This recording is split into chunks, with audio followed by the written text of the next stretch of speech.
मित्रों और मैं महाराज कुमार गुप्ता आज के इस म्यूजिक क्लास में मित्रों आपको स्वागत करते हैं। मित्रों को जैसा आप सभी जानते हैं कि एग्जाम मित्रों बहुत जल्द होने वाला है।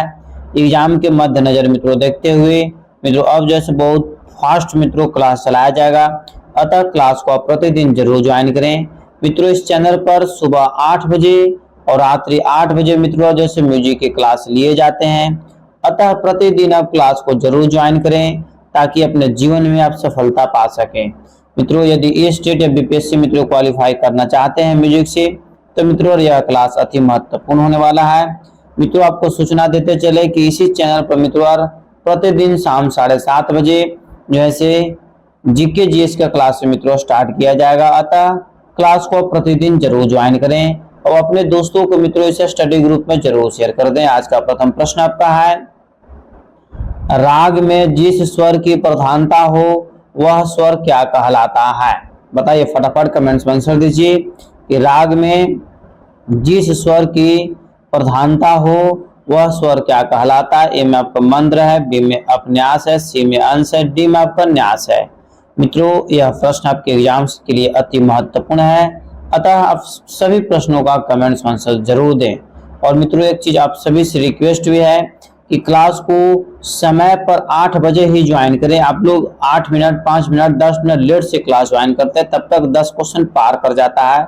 मित्रों कोई नहीं जानता कि कौन सा प्रश्न आपके एग्जाम्स में आ जाएंगे, अतः मित्रों इस प्रश्न का आंसर आपका हो जाएगा अंश, मतलब ऑप्शन नंबर सी आपका सही है। इस प्रकार हम लोग अगले प्रश्न पर ध्यान देंगे।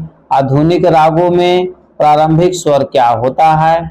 ए में आपका मित्रों ऑप्शन है मध्य षड्ज, बी में मंद्र निषाद, सी में है शुद्ध दैवत, डी में है पंचम न्यास। मित्रों फट से कमेंट्स में आंसर दीजिए कि आधुनिक रागों में प्रारंभिक स्वर क्या होता है। तो मित्रों इस प्रश्न का आंसर आपको कमेंट्स में जरूर देना चाहिए कि आधुनिक रागों में प्रारंभिक स्वर क्या होता है। तो मित्रों इस प्रश्न का आंसर आपका हो जाएगा मध्य षड्ज, ऑप्शन नंबर ए पर आपका सही है। मित्रों अगला प्रश्न आपका है कि वर्तमान समय में प्रत्येक राग का समापन किस पर होता है? ए में मित्रों आपका ऑप्शन है न्यास पर, बी में अपन्यास पर, सी में मध्य षड्ज पर, डी में आपका मंद्र निषाद पर।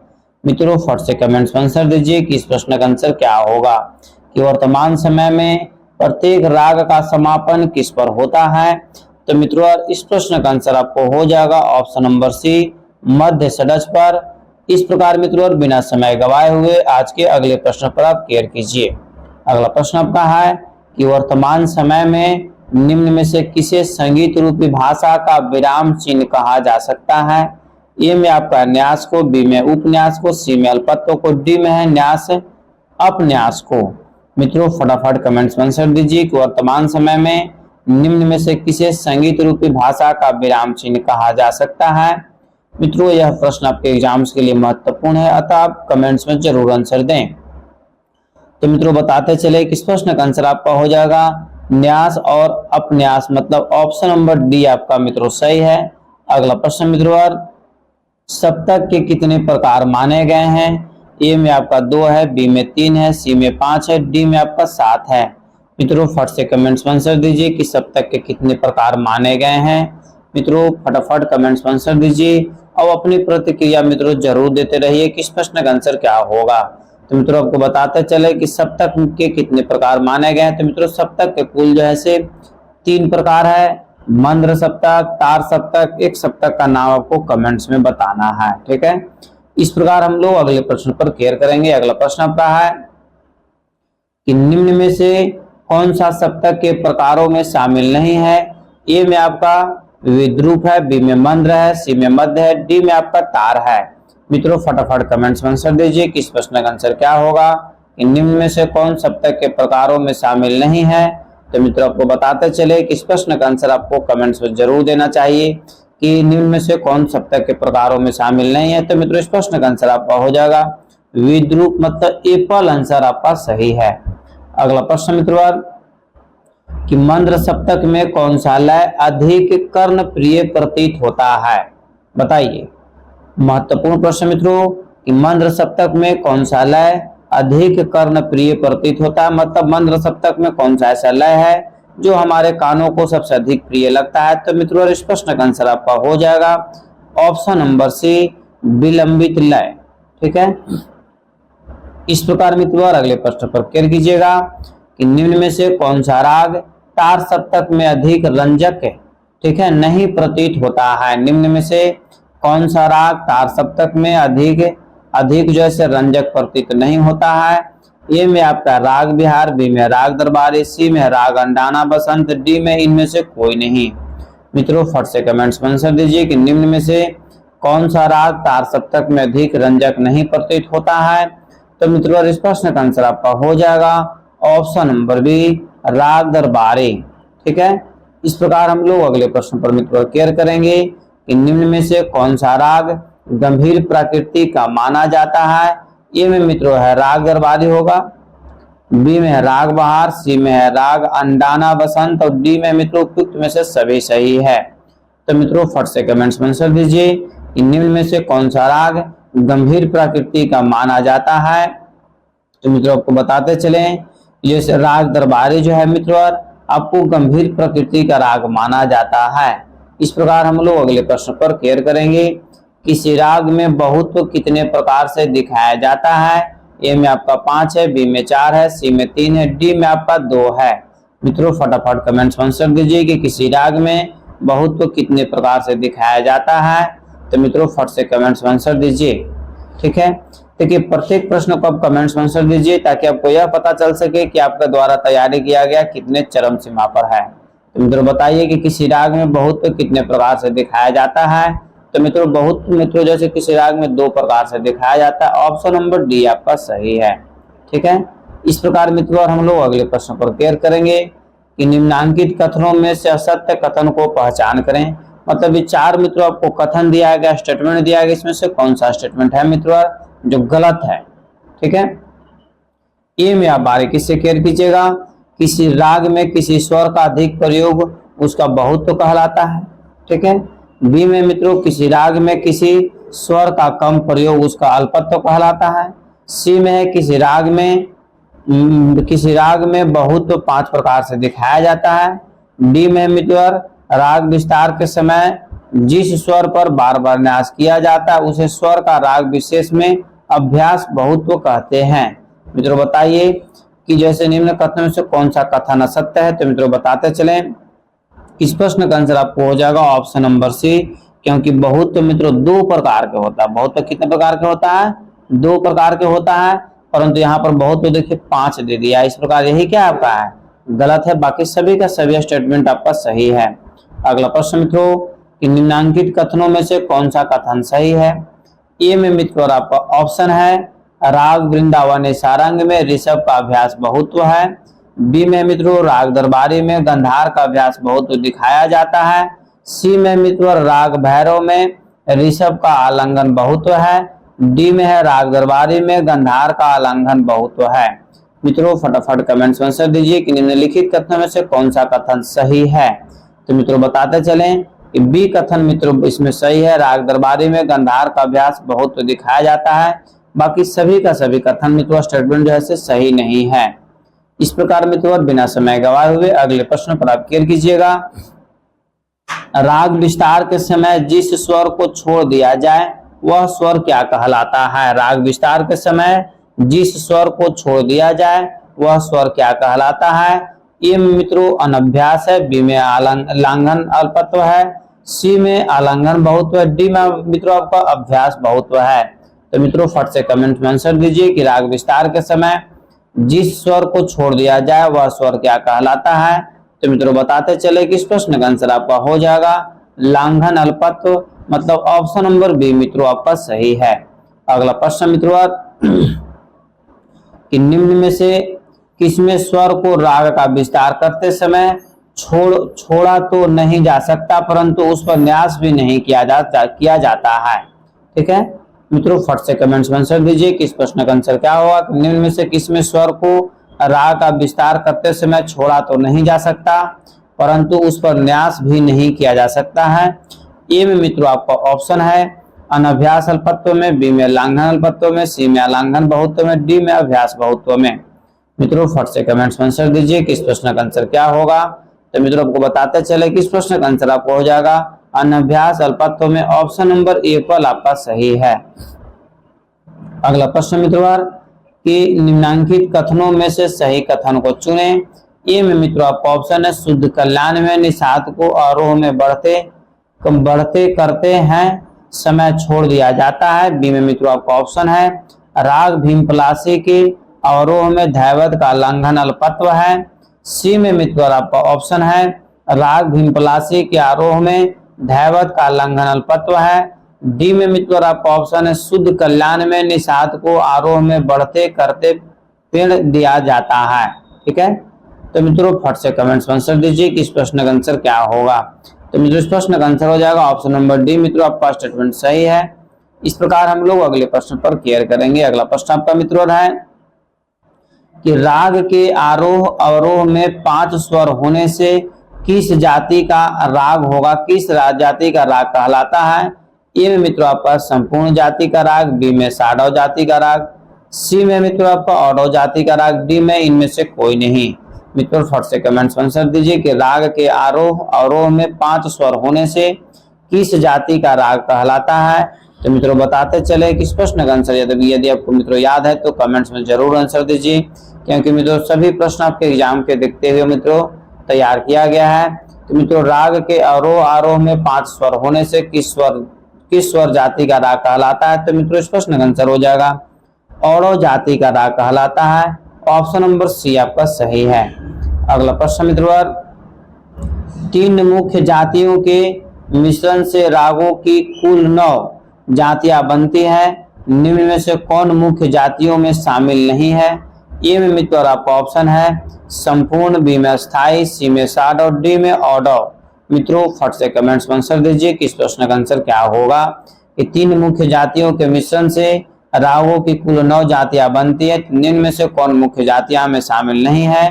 तो मित्रों इस प्रश्न का आंसर आपको ए बी नंबर मित्रों आपका ऑप्शन सही है अस्थाई। ठीक है मित्रों, इस प्रकार हम लोग अगले प्रश्न पर क्लियर करेंगे। अगला प्रश्न आपका है कि जिन स्वरों में 2 श्रुतियां का अंतर पाया जाता है वे परस्पर क्या कहलाते हैं। मित्रों फट से कमेंट्स में आंसर दीजिए। और मित्रों एक चीज आपको जरूर बोलेंगे कि पेड फॉर पीडीएफ मित्रों कोर्स चल रहा है। संपूर्ण कोर्स मित्रों ए स्टेट और बीपीएससी का आपको मित्रों करवा दिया जाएगा म्यूजिक से रिलेटेड। अतः आप जो है हमसे इस नंबर के माध्यम से मित्रों जरूर संपर्क करें, ताकि मित्रों आपको हर तरीका से आपको हेल्प कर दिया जाए। ठीक है, तो मित्रों ए में आपका ऑप्शन है वादी स्वर होता है, बी में संवादी, सी में विवादी, डी में आपको विरोधी स्वर। मित्रों बताइए कि जिन स्वरों में 2 श्रुतियों का अंतर पाया जाता है वह परस्पर कहलाता है। तो मित्रों वह आपको विरोधी स्वर कहलाता है। ऑप्शन नंबर डी मित्रों आपका सही है। ठीक है, इस प्रकार हम अगले प्रश्न पर ध्यान देंगे। अगला प्रश्न आपका है कि संगीत समयसार के अनुसार प्रच्छदानियों वादी लुपियों व प्रकाशन स्पर्श, ठीक है, प्रकाशन स्पर्श स्वरसस्य राग रूपी राज्य में यदि स्वर किसी रूप में अपने उचित प्रयोग द्वारा राग का सौंदर्य वर्धन करते हैं। तो मित्रों ए में आपका है राजा की भूमिका में, बी में मंत्री की भूमिका में, सी में प्रजा की भूमिका में, डी में विवादी के रूप में। मित्रों फट से कमेंट आंसर दीजिए कि संगीत समयसार के अनुसार मित्रों वादी लुपियों का मित्रों मतलब कहने के वादी किसको बोला जाता है, वादी स्वर किसको बोला जाता है। तो मित्रों वादी स्वर जैसे कहने का मतलब है कि जो राजा के भूमिका में रहता है मित्रों उसी को हम लोग जैसे वादी स्वर बोलते हैं। सीधा सीधा याद रखिए। अगला प्रश्न आपका है कि संगीत समयसार के अनुसार प्रश्नादियों में वादी तत्वों में अनुवादी स्वर किस रूप में राग का सौंदर्य वर्धन करते हैं। मतलब वादी जो है मित्रों राजा के रूप में था, तो संवादी स्वर जैसे किस रूप में रहेगा। ए में मित्रों आपका ऑप्शन है राजा की भूमिका में, बी में मंत्री की भूमिका में, सी में प्रजा की भूमिका में, डी में आपका विवादी की भूमिका में। मित्रों फट से कमेंट्स में आंसर दीजिए कि इस प्रश्न का आंसर क्या होगा। तो मित्रों आपको बता दें कि अनुवादी स्वर जो होता है मित्रों प्रजा के रूप में होता है। ऑप्शन नंबर सी आपका सही है। वादी स्वर जो है राजा के रूप में होता है और अनुवादी स्वर जो है मित्रों आपको प्रजा के रूप में होता है। इस प्रकार हम लोग अगले प्रश्न पर क्लियर करेंगे। अगला प्रश्न आपका है कि वर्णों का क्रमानुसार वह नियमित प्रयोग क्या कहलाता है। ए में आपका आलाप है, बी में अलंकार है, सी में तान विविधता है, डी में आपका गमक है। मित्रों फट से कमेंट्स में आंसर दीजिए कि वर्णों का क्रमानुसार व नियमित प्रयोग क्या कहलाता है। तो मित्रों आपको बताते चलें कि यह प्रश्न आपको एग्जाम्स के लिए मित्रों महत्वपूर्ण है। तो मित्रों फट से कमेंट्स में आंसर दीजिए किस प्रश्न का आंसर क्या होगा। तो मित्रों 22 नंबर प्रश्न का आपका आंसर हो जाएगा मित्रों उसे अलंकार कहते हैं। ऑप्शन नंबर बी आपका सही है। वर्णों का क्रमानुसार नियमित प्रयोग को क्या कहते हैं, अलंकार कहते हैं। इस प्रकार मित्रों अगले प्रश्न पर केयर कीजिएगा। वर्ण कितने प्रकार के होते हैं, फट से मित्रों कमेंट्स में आंसर दीजिए। वर्ण कितने प्रकार के होते हैं। ए में मित्रों आपका 8 है, बी में 7 है, सी में 5 है, डी में आपका 4 है। मित्रों आपको जैसे म्यूजिक के मतलब संगीत के अनुसार मित्रों बताना है कि वर्ण के कितने प्रकार हैं। ठीक है, ऐसा नहीं कि ग्रामर के अनुसार मित्रों आपको नहीं बताना है, वर्ण कितने प्रकार के होते हैं। तो मित्रों चारों का चारों ऑप्शन मित्रों आपको दे दिया गया। फटाफट कमेंट्स में आंसर दीजिए कि वर्ण कितने प्रकार के होते हैं। तो मित्रों बताते चले कि वर्ण कुल 4 प्रकार के होते हैं। ऑप्शन नंबर डी आपका सही है। इस प्रकार हम लोग अगले प्रश्न पर केयर करेंगे कि एक ही स्वर को एक या अधिक बार लगाना क्या कहलाता है। ठीक है, एक ही स्वर को एक या अधिक बार लगाना क्या कहलाता है। ए में मित्रों आपका ऑप्शन है आरोही वर्ण, बी में अवरोही वर्ण, सी में स्थायी वर्ण, डी में आपका संचारी वर्ण। मित्रों फट से कमेंट्स में आंसर दीजिए कि एक ही स्वर को एक या अधिक बार लगाना क्या कहलाता है। तो मित्रों बताते चले कि इस प्रश्न का आंसर आपको हो जाएगा ऑप्शन नंबर सी अस्थायी वर्ण कहलाता है। इस प्रकार मित्रों अगले प्रश्न पर केयर कीजिएगा। अगला प्रश्न आपका है कि संचारी वर्णों के संबंध में कौन सा कथन सत्य है। मित्रों फट से कमेंट्स में आंसर दीजिए कि संचारी वर्ण के संबंध में कौन सा कथन सत्य है। ए में मित्रों आपका ऑप्शन है आलाप में आरोही एवं अवरोही वर्णों का मिश्रित प्रयोग संचारी वर्ण कहलाता है। बी में मित्रों आपका ऑप्शन आलाप में अस्थायी एवं आरोही वर्ण का मिश्रित प्रयोग संचारी वर्ण कहलाता है। सी में मित्रों आपका ऑप्शन है आलाप में अस्थायी एवं आरोही वर्णों का मिश्रित प्रयोग संचारी वर्ण कहलाता है। डी में मित्रों आलाप में अस्थायी आरोही एवं आरोही वर्ण अवरोही तीनों ही वर्ण का मिश्रित प्रयोग संचारी वर्ण में होता है। मित्रों फट से कमेंट्स में आंसर दीजिए कि इस प्रश्न का आंसर क्या सही है। कि संचारी वर्ण के संबंध में कौन सा कथन सत्य, सोचिए, थिंकिंग कीजिए, उसके बाद आंसर आप डालिए। ठीक है, तो मित्रों आपको बताते चले कि इस प्रश्न का आंसर आपका हो जाएगा ऑप्शन नंबर डी। ठीक है, ऑप्शन नंबर डी कहने का मतलब है मित्रों कि जो है से आलाप में अस्थायी आरोही एवं अवरोही तीनों वर्णों का मिश्रित प्रयोग संचारी वर्ण कहलाता है। अगला प्रश्न मित्रों आपका कि निम्न में से कौन सा गमक के प्रकारों में शामिल नहीं है। ए में मित्रों आपका ऑप्शन है जमजमा, बी में पुरिया, सी में घसीट, डी में आपका मुर्की है। मित्रों फट से कमेंट्स में आंसर दीजिए कि निम्न में से कौन सा गमक के प्रकारों में शामिल नहीं है। तो मित्रों इस प्रश्न का आंसर आपका कमेंट्स में जरूर आना चाहिए कि निम्न में से कौन सा गमक के प्रकारों में शामिल नहीं है। तो मित्रों इस प्रश्न का आंसर हो जाएगा पुरिया जो है से मित्रों गमक का प्रकार नहीं है। पुरिया जो है आपको गमक का प्रकार नहीं, आपको बताना है कि पुरिया किसका प्रकार है। ठीक है, इस प्रकार मित्रों यदि इस चैनल पर पहली बार विजिट कर रहे हैं मित्रों तो चैनल को भी तुरंत सब्सक्राइब कर लीजिए।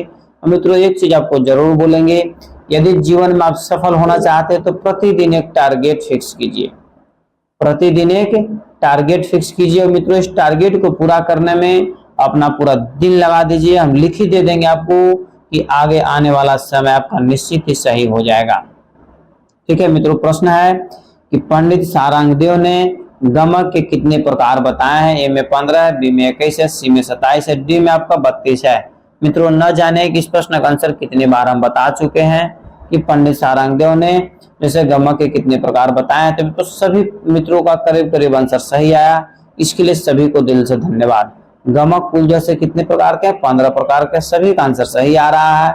इसी तरीके से सभी प्रश्नों का आंसर आप लोग कमेंट्स में देते रहिए ताकि जैसे आपका रिजल्ट निश्चित हो जाए। ठीक है मित्रों, एक चीज और बोलेंगे कि यदि रिजल्ट आप निश्चित करना चाहते हैं तो मित्रों इसी चैनल पर जैसे ध्यान दीजिएगा, बारीकी से नोट कीजिएगा। सुबह 8 बजे म्यूजिक के क्लास चलाए जाते हैं। ठीक है, शाम में 7 बजे शिवानी मैम जैसे आर्ट और टीचिंग बाल विकास का जो क्लास चला रहे हैं मित्रों 30 नंबर का कंपलसरी सभी सब्जेक्ट के लिए अनिवार्य है। आप लोग जैसे बहुत कम लोग देखते हैं कि बाल विकास का क्लास आप लोग बहुत कम लोग ज्वाइन करते हैं। यदि बाल विकास में यदि मित्रों आप पास नहीं किए तो आपको फेल कर दिया जाएगा।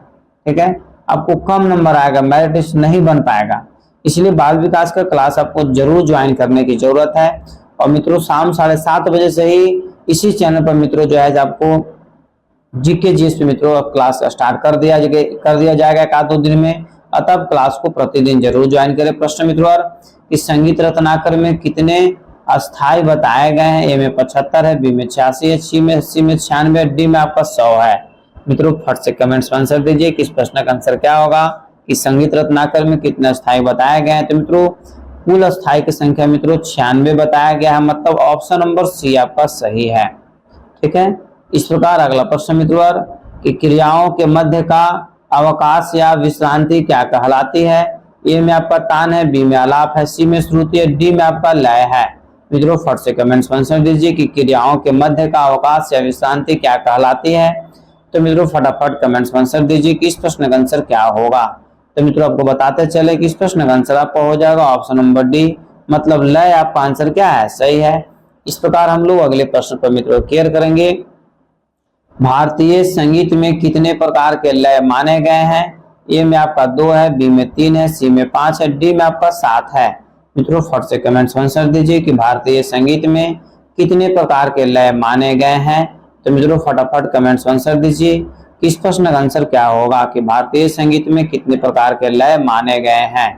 तो मित्रों इस प्रश्न का आंसर आपका हो जाएगा ऑप्शन नंबर बी, मतलब लय जो है से 3 प्रकार के मित्रों माने गए हैं। ठीक है, तीनों लय का मित्रों कमेंट्स में नाम बताइए। देखते हैं कितने मित्र हमारे ऐसे हैं जो तीनों लय का मित्रों नाम जानते हैं। जैसे द्रुत लय, एक का आपका नाम हम बता दिए, बाकी 2 का नाम आप कमेंट्स में फटाफट बताइए। मित्रों इस प्रकार जैसे कुछ मित्रों का आंसर सही आया, बाकी जैसे अगले प्रश्न पर क्लियर कीजिए। अगला प्रश्न आपका है कि निम्न में से कौन सा लय के प्रकारों में शामिल नहीं है? विलंबित लय, अति विलंबित लय, मध्य लय, द्रुत लय। मित्रों यहाँ पर तीनों लय का नाम मित्रों हम आपको लेकर के आ गए हैं, इसीलिए मित्रों इसके पिछले प्रश्न में हम बहुत कम समय दिए ताकि आगे आने वाला प्रश्न मित्रों तीनों लय का नाम हम दे दिए हैं, ताकि वहां पर भी आप जो भी अपना दिमाग पर लगा लें कि क्या क्या होना चाहिए। और यहाँ पर आपको यदि तुरंत हम बता भी दिए कि तीनों का तीनों कौन है, तो मित्रों आपको 100% याद हो जाएगा। तो निम्न में से कौन लय के प्रकारों में शामिल नहीं है? तो मित्रों आपको बताते चले किस प्रश्न का आंसर हो जाएगा अति विलंबित जो है मित्रों लय का प्रकार नहीं है, बाकी विलंबित लय है, मध्य लय है और द्रुत लय, यही 3 लय है। ठीक है, इस प्रकार मित्रों और अगले प्रश्न पर केयर कीजिएगा। अगला प्रश्न आपका है अति महत्वपूर्ण है, लय के आधार पर भारतीय संगीत में असंख्य तालों का निर्माण कितने प्राणों के आधार पर हुआ है? ए में मित्रों आपका 5 है, बी में 8 है, सी में 10 है, डी में आपका 12 है। मित्रों फट से कमेंट्स में आंसर दीजिए कि लय के आधार पर भारतीय संगीत में असंख्य तालों का निर्माण कितने प्राणों के आधार पर हुआ है। तो मित्रों बताते चले कि इस प्रश्न का आंसर आपका हो जाएगा 10 कहने का मतलब है कि ऑप्शन नंबर सी मित्रों आपका सही है। इस प्रकार मित्रों अगले प्रश्न पर क्लियर कीजिएगा कि निम्न में से कौन प्राण के प्रकारों में शामिल है? ए में आपका सम है, बी में ताली है, बी में खाली है, डी में आपका मार्ग है।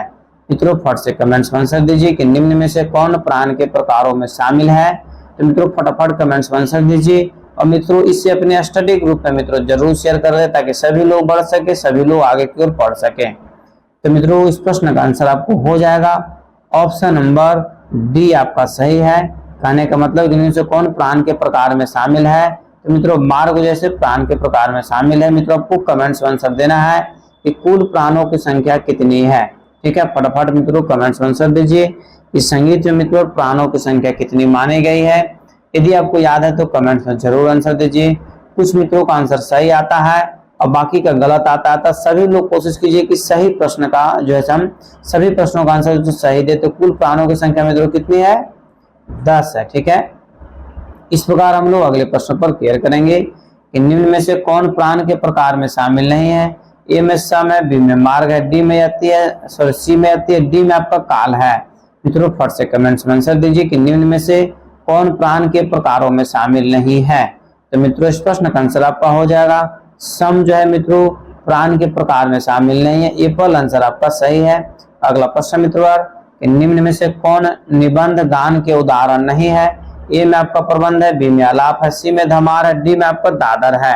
मित्रों फट से कमेंट्स में आंसर दीजिए कि निम्न में से कौन निबंध गान के उदाहरण नहीं है। तो मित्रों फटाफट कमेंट्स में आंसर दीजिए और अपनी प्रतिक्रिया मित्रों जरूर देते रहिए और मित्रों प्रतिदिन क्लास को आप ज्वाइन कीजिए। तो मित्रों इस प्रश्न का आंसर आपका हो जाएगा ऑप्शन नंबर बी आलाप जो है मित्रों निबंध गान का उदाहरण नहीं है। ठीक है, इस प्रकार हम लोग अगले प्रश्न पर क्लियर करेंगे। अगला प्रश्न आपका मित्रों कि किस कोटि की बंदिश राग का संपूर्ण ढांचा प्रस्तुत करने में सक्षम होती है। किस कोटि की बंदिश राग का संपूर्ण ढांचा प्रस्तुत करने में सक्षम होती है। ए में मित्रों आपका ऑप्शन है निम्न कोटि की बंदिश, बी में आपका मध्य कोटि की बंदिश, सी में मित्रों आपका उच्च कोटि की बंदिश, डी में उपयुक्त में से सभी सही है। मित्रों फट से कमेंट्स में आंसर दीजिए कि किस कोटि की बंदिश राग का संपूर्ण ढांचा प्रस्तुत करने में सक्षम होती है। तो मित्रों इस प्रश्न का आंसर आपका हो जाएगा ऑप्शन नंबर सी आपका सही है। इस प्रकार हम लोग अगले प्रश्न पर मित्रों क्लियर करेंगे कि हिंदी साहित्य में कितने अस्थायी भावों की चर्चा है। हिंदी साहित्य में कितने अस्थायी भावों का चर्चा। ए में आपका 5 है, बी में 9 है, सी में 12 है, डी में आपका 15 है। मित्रों फट से कमेंट्स में आंसर दीजिए कि हिंदी साहित्य में कितने अस्थायी भावों की चर्चा है। मित्रों इस प्रश्न का आंसर यदि आपको याद है तो मित्रों कमेंट्स में जरूर आंसर दीजिए कि हिंदी साहित्य में कितने अस्थायी भावों का चर्चा है। तो मित्रों इस प्रश्न का आंसर हो जाएगा ऑप्शन नंबर बी, मतलब हिंदी साहित्य में कुल जो है 9 अस्थायी भावों की चर्चा है। इस प्रकार मित्रों और अगले प्रश्न पर हम लोग क्लियर करेंगे कि रति भाव से किस रस की उत्पत्ति मानी जाती है। रति भाव से किस रस की उत्पत्ति मानी जाती है। ए में मित्रों आपका ऑप्शन है वीर रस की, बी में है अद्भुत रस की, सी में है हास्य रस की, डी में श्रृंगार रस की। मित्रों फट से कमेंट्स में आंसर दीजिए कि रति भाव से किस रस की उत्पत्ति मानी जाती है। तो मित्रों बताते चले कि इस प्रश्न का आंसर यदि आपको याद है तो कमेंट्स में मित्रों जरूर आंसर दीजिए कि रति भाव से किस रस की उत्पत्ति मानी जाती है। तो मित्रों इस प्रश्न का आंसर आपका हो जाएगा ऑप्शन नंबर डी, मतलब श्रृंगार रस की मित्रों उत्पत्ति मानी जाती है। अगला प्रश्न मित्रों आपका उत्पत्ति के आधार पर दिए गए भाव रस युग्मों में से असत्य युग्म को पहचान करें। उत्पत्ति के आधार पर दिए गए भाव रस युग्मों में असत्य युग्म की पहचान करें। ए में मित्रों आपका ऑप्शन है शोक करुण, बी में है क्रोध भयानक, सी में है विस्मय अद्भुत, डी में मित्रों निर्वेक शांत है। मित्रों फट से कमेंट्स में आंसर दीजिए कि इस प्रश्न का आंसर क्या होगा। तो मित्रों बताते चलें कि इस प्रश्न का आंसर आपका हो जाएगा ऑप्शन नंबर बी, मतलब क्रोध भयानक।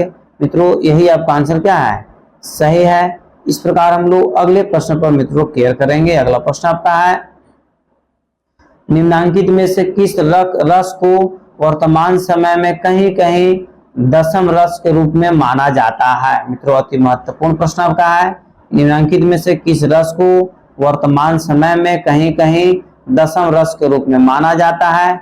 ए में मित्रों आपका ऑप्शन है वीर रस, बी में हास्य रस, सी में रौद्र रस, डी मित्रों वात्सल्य रस है।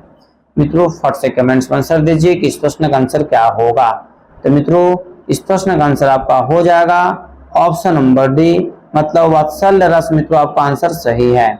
अगला प्रश्न मित्रों कि करुण रस की उत्पत्ति किस स्वर द्वारा होती है। करुण रस की उत्पत्ति किस स्वर द्वारा होती है।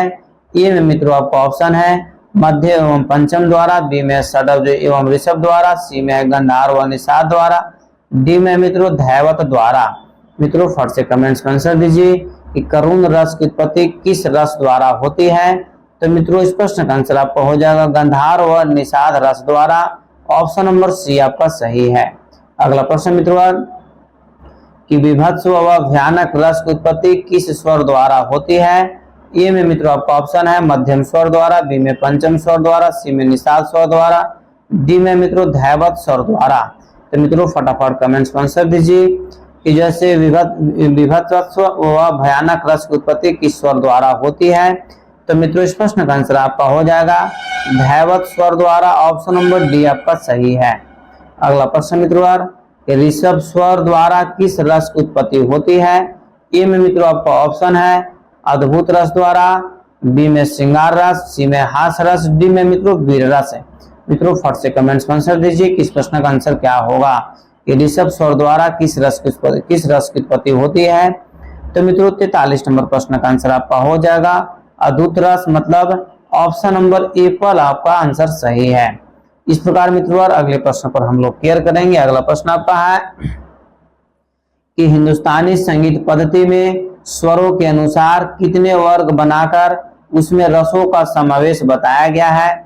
ए में आपका 2 है, बी में 3 है, सी में 4 है, डी में आपका 5 है। मित्रों फट से कमेंट्स में आंसर दीजिए कि हिंदुस्तानी संगीत पद्धति में स्वरों के अनुसार कितने वर्ग बनाकर उनमें रसों का समावेश बताया गया है। तो मित्रों इस प्रश्न का आंसर यदि आपको याद है तो मित्रों कमेंट्स में जरूर आंसर दिया कीजिए। तो मित्रों इस प्रश्न का आंसर आपका हो जाएगा ऑप्शन नंबर बी, मतलब 3 रसों का समावेश किया गया है। ठीक है, इस प्रकार मित्रों हम लोग अगले प्रश्न पर क्लियर करेंगे। निम्नांकित में से कौन सी लय हास्य एवं श्रृंगार रस का पोषक है। ए में मित्रों विलंबित लय है, बी में द्रुत लय है, सी में मित्रों मध्य लय है, डी में अति द्रुत लय है। मित्रों फट से कमेंट्स में आंसर दीजिए। निम्नांकित में से कौन सी लय हास्य एवं श्रृंगार रस का की पोषक है। मित्रों इस प्रश्न का आंसर आप कमेंट्स में जरूर दीजिए। और मित्रों एक चीज जरूर सूचना देंगे कि मित्रों प्रतिदिन क्लास को आप 8 बजे ज्वाइन करें। और मित्रों पेड फॉर पीडीएफ मित्रों कोर्स चल रहा है जिसमें संपूर्ण कोर्स मित्रों आपको जैसे प्रोवाइड करवा दिया जाएगा। मित्रों इस नंबर के माध्यम से आप हमें व्हाट्सएप करें या कॉल करें, मित्रों आपको तत्काल जैसे आपको पीडीएफ प्रोवाइड करवा दिया जाएगा। तो मित्रों इस प्रश्न का आंसर आपका हो जाएगा ऑप्शन नंबर सी आपका सही है, मध्य लय। ठीक है, मध्य लय। इस प्रकार मित्रों अगले प्रश्न पर हम लोग क्लियर करेंगे। अगला प्रश्न आपका है वीर रौद्र एवं अद्भुत रसों का पोषक किस लय को माना जाता है। ए में मित्रों द्रुत लय, बी में अति द्रुत लय, सी में विलंबित लय और डी में मित्रों अति विलंबित लय। तो मित्रों फट से कमेंट्स में आंसर दीजिए कि वीर रौद्र एवं अद्भुत रसों का पोषक किस लय को माना जाता है। तो मित्रों बताते चले कि इस प्रश्न का आंसर आपका हो जाएगा ऑप्शन नंबर ए पर द्रुत लय को मित्रों माना जाता है। अगला प्रश्न आपका है कि लास्य क्या है। ए में मित्रों रस का एक प्रकार है, बी में नृत्य का एक प्रकार है, सी में आलाप का एक प्रकार है, डी मित्रों भाव का एक प्रकार है।